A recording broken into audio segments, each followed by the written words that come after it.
Hello everyone and welcome to this video my dear friends. तर विद्यार्थी मित्रांनो, आपल्या सर्वांचे या व्हिडिओमध्ये खूप खूप स्वागत. मित्रांनो, आज म्हणजे 24 ऑक्टोबर 2021 रोजी जे आरोग्य विभागाचे पेपर झाले, या पेपरमध्ये ज्युनियर क्लर्क आणि फार्मसी ऑफिसर या पदांसाठी जी परीक्षा झाली, या पेपरमधील आपण प्रश्न जे आहेत तर इंग्रजी या विषयाचे प्रश्न आणि त्याची उत्तरं याचा एक व्हिडिओ तयार केला. तर त्या व्हिडिओमध्ये फक्त प्रश्न आणि उत्तरे सांगितली होती. तर आपण या व्हिडिओमध्ये प्रश्न आणि त्यांची सविस्तर आपण उत्तरं म्हणजेच उत्तरं स्पष्टीकरणासहित उत्तर आपण सांगणार आहोत.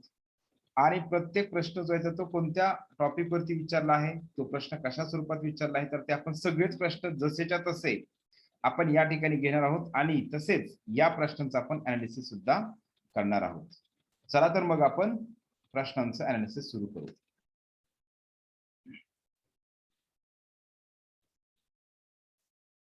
तर बघा डिअर फ्रेंड्स, आपल्याला पहिला प्रश्न या ठिकाणी विचारला आहे, फिल इन द ब्लँक आहे.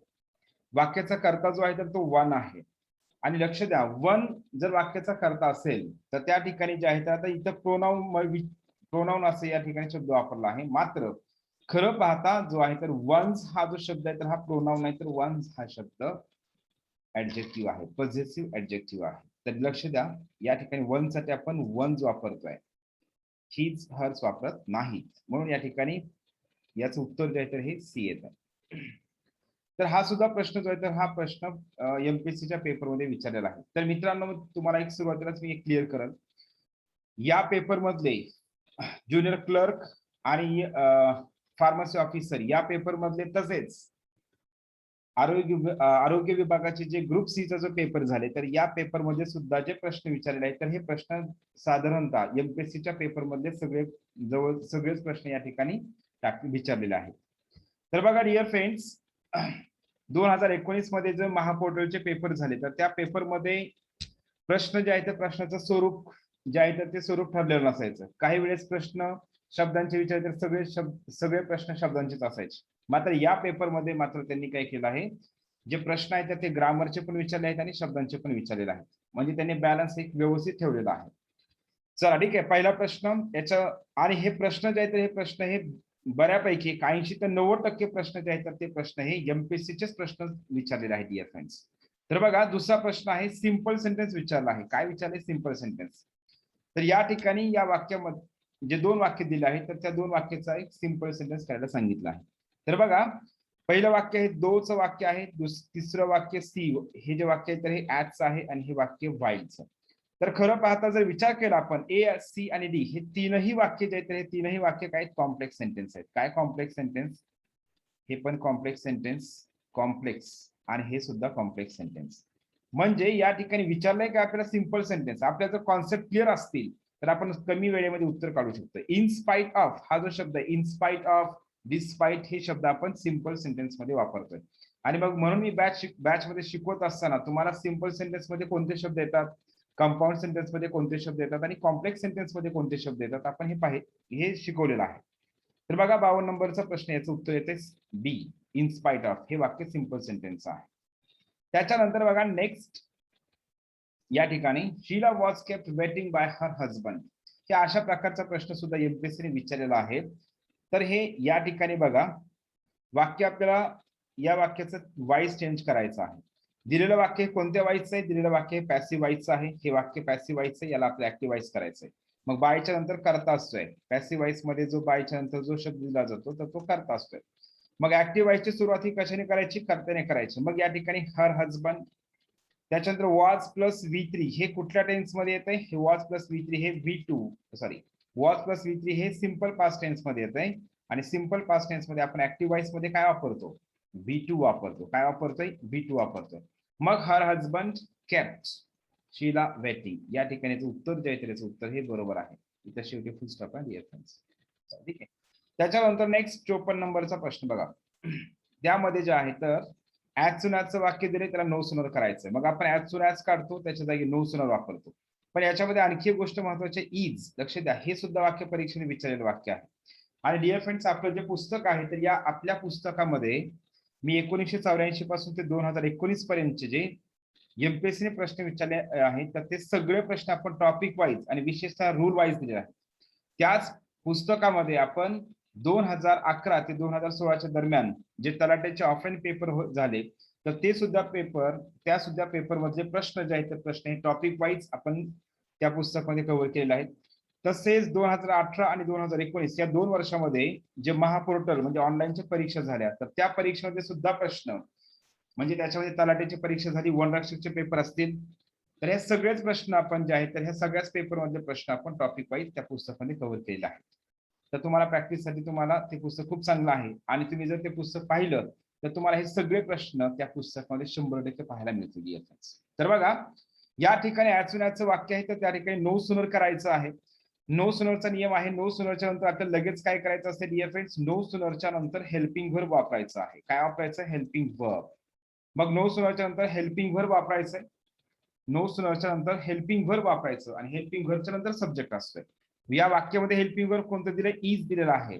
साधारणतः ॲज वाक्यामध्ये जर सिंपल प्रेझेंट टेन्स असेल तर आपण डू डज वापरतो नो सुनरच्या नंतर आणि सिंपल पास्ट टेन्स असेल तर डिड असते. परंतु मात्र यांनी याच्यामध्ये बघा मुद्दामून याच्यामध्ये काय केलं आपल्याला कन्फ्युज करण्यासाठी इज दिलं, ॲमिजारचं वाक्य म्हणजे इज दिलं. मग इज दिल्यामुळे या ठिकाणी डू डज वापरायचं नाही तर काय करायचं? नो सुनरच्या नंतर आपण इज दिल्या ना तर आपण इजच ठेवायचं. काय करायचं? इज. मग नो सुनर घेतलं त्याच्यानंतर आपण इज वापरतोय आणि हेल्पिंग व्हर्बच्या नंतर करत असतोय म्हणून या ठिकाणी हे बरोबर आहे. आणि नो सुनरच्या वाक्यामध्ये द्यान वापरतात हे लक्षात ठेवायचं. मग काही वेळेस काय करतात? इज बरोबर देतात, हे सगळं बरोबर देतात पण या ठिकाणी द्यानच्या ऐवजी देन वापरतात तर ते चुकीचं आहे. देन हे चुकीचं होतं म्हणून 54 नंबरचा जो प्रश्न आहे तर त्याचं उत्तर आहे सी. ओके. त्याच्यानंतर नेक्स्ट डिअर फ्रेंड्स 55 नंबरचा प्रश्न बघा.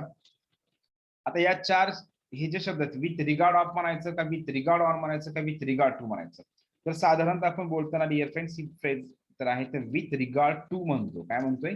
With regard to. तर त्यामुळे ह्याचं उत्तर हे विथ रिगार्ड टू बरोबर आहे. त्याच्यानंतर आता ॲम्ब्युलन्स हा जो शब्द आहे तर ॲम्ब्युलन्स या शब्दाचं स्पेलिंग विचारलं आहे तर ॲम्ब्युलन्स या शब्दाचं स्पेलिंग कोणतं बरोबर आहे तर याच्यामध्ये डिअर फ्रेंड्स ॲम्ब्युलन्स या शब्दाचं 1 नंबरचं स्पेलिंग बरोबर आहे. त्याच्यानंतर नेक्स्ट आहे आता 57 एम्स ॲट. एम सोबत आपण साधारणतः एम सोबत आपण ॲट हे प्रेपोजिशन यूज करतोय म्हणून याचं उत्तर आहे 57चं बी. त्याच्यानंतर बघा नेक्स्ट क्वेश्चन 58 नंबरचा प्रश्न बघा डिअर फ्रेंड्स. पुढचा प्रश्न आहे या ठिकाणी वॉज प्लस VING याला अंडरलाईन केलंय आणि याचा टेन्स विचारलेला आहे. वॉज प्लस VING हे आपण कोणत्या टेन्स मध्ये यूज करतो? पास्ट कंटिन्युअस मध्ये म्हणून याचं उत्तर past continuous tense. Burning the candle at both ends याचा अर्थ असा होतो लक्ष द्या डिअर फ्रेंड्स म्हणजे extravagant. Burning the candle at both ends म्हणजे आपण जर कॅन्डल दोन्ही बाजूने जर आपण पेटवली तर ती लवकरच संपणार आहे ना. म्हणजेच या ठिकाणी एक्स्ट्रा वॅगंट याचा अर्थ काय होतो? एक्स्ट्रा वॅगंट म्हणजेच खूप खर्च करणारा व्यक्ती, उधळ्या असं आपण त्याला मराठीमध्ये म्हणतोय. तर या ठिकाणी उत्तर आहे एक्स्ट्रा वॅगंट. एक्स्ट्रा वॅगंट म्हणजेच या ठिकाणी लक्ष द्या डिअर फ्रेंड्स आहे उधळ्या किंवा त्यालाच आपण म्हणतोय स्पेंडथ्रिफ्ट. त्यालाच आणखी एक शब्द आहे प्रॉडिगल. असे 3 शब्द आहेत उधळ्या यासाठी. चला ठीक आहे. नेक्स्ट आहे बघा सॉफ्ट सोप. सॉफ्ट सोप जे आहे तर सॉफ्ट सोपचा या ठिकाणी मिनिंग विचारलेला आहे तर सॉफ्ट सोपचा या ठिकाणी लक्ष द्या डिअर फ्रेंड्स. याचा अर्थ जो आहे तर याचा म्हणजे अर्थ होतो जंटल अर्जिंग. काय होतं याचा अर्थ? ज्याचं जंटल अर्जिंग असं त्याचं उत्तर आहे. फ्रेज आहे तर याचा आपण जंटल अर्जिंग म्हणतो. त्याच्यानंतर नेक्स्ट आहे 61 याच्यामध्ये पण ऍटमॉस्फिअर. ऍटमॉस्फिअर या शब्दाचं स्पेलिंग विचारलं आहे. काय? ऍटमॉस्फिअर या शब्दाचं स्पेलिंग तर याचं डी नंबरचं स्पेलिंग जे आहे तर ते बरोबर आहे ऍटमॉस्फिअरचं.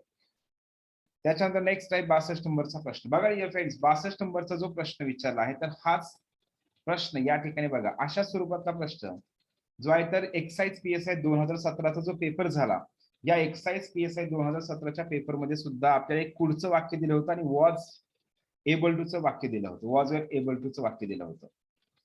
मग या कुड मध्ये आणि वॉज प्लस एबल टू मध्ये काय फरक आहे? आपण साधारणतः पुढच्या वाक्यात आपण वॉज प्लस एबल टू करतोय पण दोन्ही सोबत दिलं तर काय कर मग कुठलं वाक्य बरोबर ठरवायचं? तर लक्षात ठेवायचं कुड जे आहे तर कुड हे काय करते जनरल ॲबिलिटी. एखाद्या व्यक्तीची जनरल ॲबिलिटी जर दाखवायची असेल तर त्यासाठी आपण कुड वापरतो. पण वॉज एबल टू किंवा was were plus able to कधी वापरतोय, एखाद्या व्यक्तीची एखाद्या स्पेसिफिक टायमिंग मधली ॲबिलिटी दाखवायची असेल, म्हणजे त्यावेळी तो ते काम करू शकला, तर त्यासाठी वापरायचे was were plus able to. मग या ठिकाणी काय, he was a good swimmer, तो एक चांगला स्विमर होता. सो म्हणून he was able to swim to the river bank when the boat sank, म्हणजे ज्यावेळेस बोट बुडाली त्यावेळची त्याने ॲबिलिटी. म्हणून या ठिकाणी काय करायचं dear friends, was able to हे बरोबर आहे.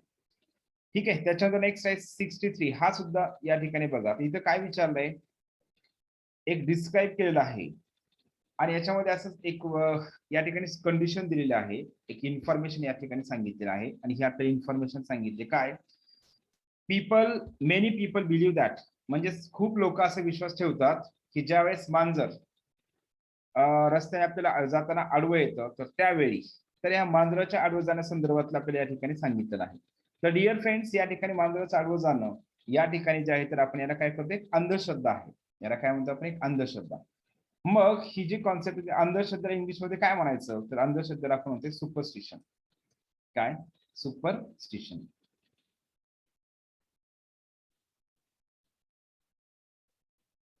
चला ठीक आहे. नेक्स्ट पुढचा प्रश्न बघा. तर या ठिकाणी काय केलंय बघा, फिल इन द ब्लँक आहे.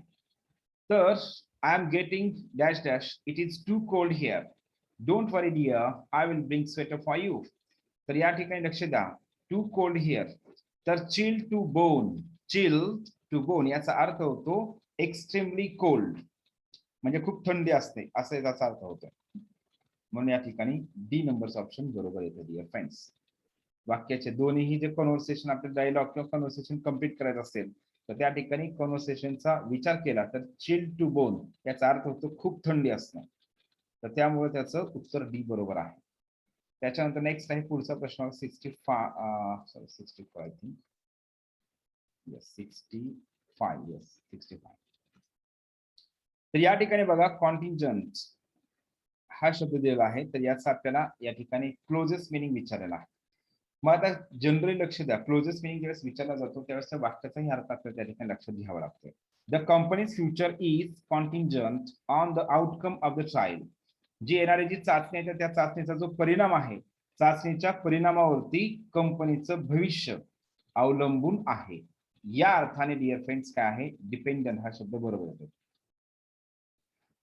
कॉन्टिजियस आणि कॉन्टिग्युअस हे जे आहे तर कॉन्टिजियस म्हणजेच संसर्गजन्य, कॉन्टिग्युअस म्हणजे संलग्नित बाजूचा, तर हे दोन्ही शब्द याच्यामध्ये येत नाहीत. तर याच्यामध्ये डिअर फ्रेंड्स कुठलं बरोबर आहे, डिपेंडंट हे बरोबर येतं. 66 डायरेक्ट स्पीचचं वाक्य इनडायरेक्ट स्पीच करायचंय. सेड हे रिपोर्टिंग वर पास्ट टेन्स मध्ये आहे. जर रिपोर्टिंग वर पास्ट टेन्स मध्ये असेल तर आपण काय करतोय, रिपोर्टेड स्पीच जे दिलेलं असते तर त्याचा टेन्स चेंज करतो. मग ही सेड बरोबर आहे. आय या वाक्याचा करता आय आहे, मग आयचा बदल आपण काय करतो, स्पीकर नुसार करत असतो, मग ही होणार. हॅवचा बदल आपण हॅड करतोय, मग ही सेड दॅट, काय, ही सेड दॅट. त्याच्यानंतर he had been playing the he had been helping the poor, म्हणजे या ठिकाणीचं उत्तर जे आहे तर हे बी नंबरचं बरोबर येतं. आपण टोल्ड कधी वापरतो, टोल्ड जे आहे तर टोल्ड हे सेड टू असेल तर, पण हे पुढचं सगळं रॉंग केलेलं आहे. चला ठीक आहे. Next odd man out.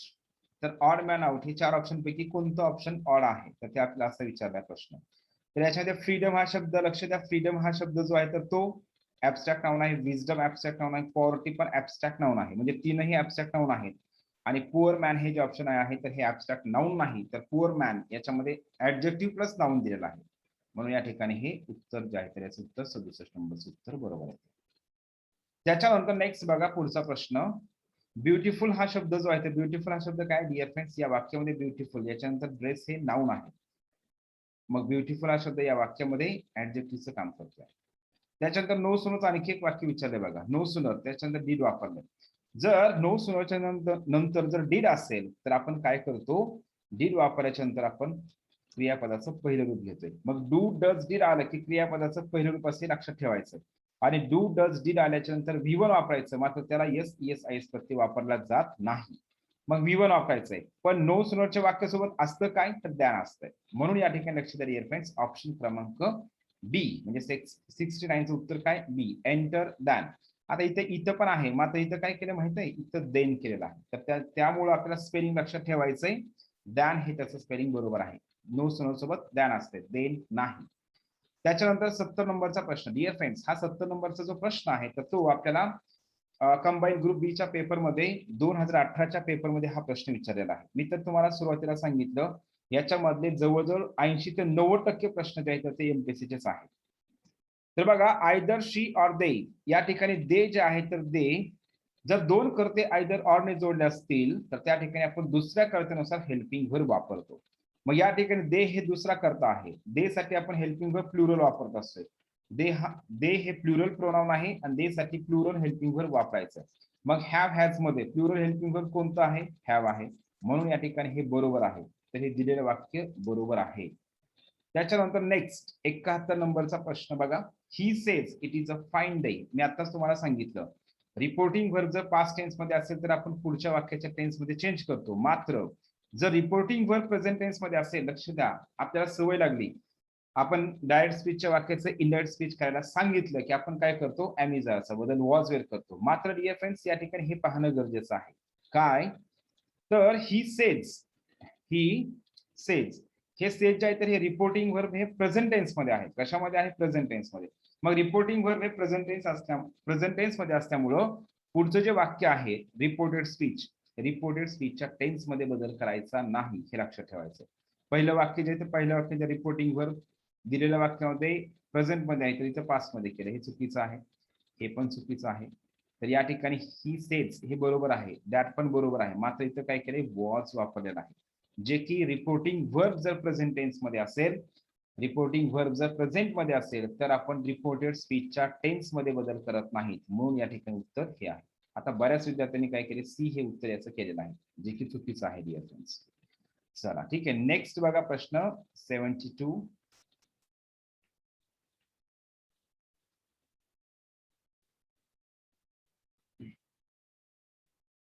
ठीक आहे, तर या ठिकाणी बघा डिअर फ्रेंड्स, प्रश्न आपल्याला एक्सक्लेमेटरी सेंटेन्स विचार म्हणजे एक्सक्लेमेटरी फॉर्म विचारला. या वाक्याचा एक्सक्लेमेटरी फॉर्म काय?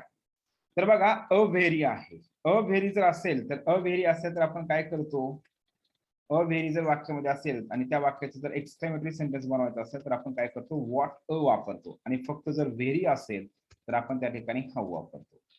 मग व्हॉट अ या ठिकाणी मी तुम्हाला बॅच मध्ये शिकवलं आहे बघा. मग काय करायचंय, वाक्य आपलं बरोबर यावं यासाठी लक्षात ठेवायचं, म्हणजे शब्द पण महत्वाचे आहेत, वाक्यरचना महत्वाची आहे, ऑर्डर शब्दांची ऑर्डर पण महत्वाची आहे. अव्हेरी जे आहे तर अव्हेरीच्या ठिकाणी काय करायचं डिअर फ्रेंड्स, त्या ठिकाणी वापरायचं व्हॉट अ वापरायचं. आणि पुढचे शब्द आहेत तर ते जसेच्या तसे ठेवायचे. What a fine morning it was आणि इथं थांबवायचं.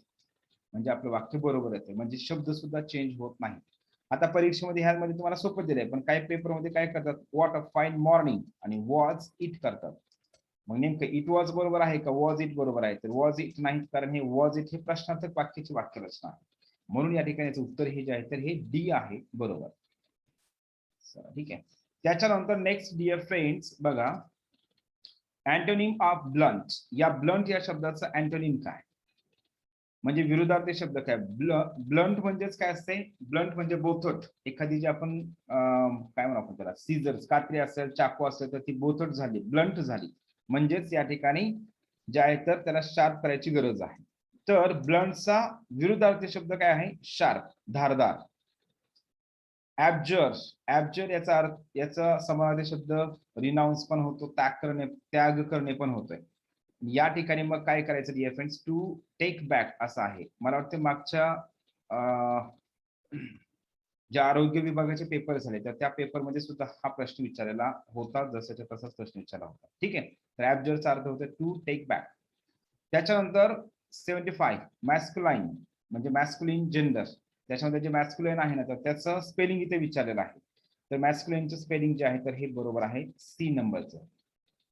तर डिअर फ्रेंड्स बघा, मी तुम्हाला सुरुवातीला सांगितलं या पेपरमध्ये म्हणजे आरोग्य विभागाचे जे आजचे पेपर झाले तर या सगळ्याच पेपरमध्ये जवळजवळ 80 ते 90% प्रश्न हे एमपीएससीचेच विचारलेले आहेत. ठीक आहे, तर स्पेलिंग वर्ड्स हे वेगळे आहेत. तर डिअर फ्रेंड्स, तर अशा प्रकारे आपण या पेपरमध्ये जे प्रश्न विचारले आहेत त्या सगळ्या प्रश्नांचा आपण अनालिसिस एक चांगल्या एकदम सिंपल पद्धतीने केलेला आहे. ठीक आहे, मग थांबू आपण, पण त्यापूर्वी आपल्या सर्वांना येणारा जो निकाल आहे तर त्या निकालासाठी शुभेच्छा. धन्यवाद डिअर फ्रेंड्स.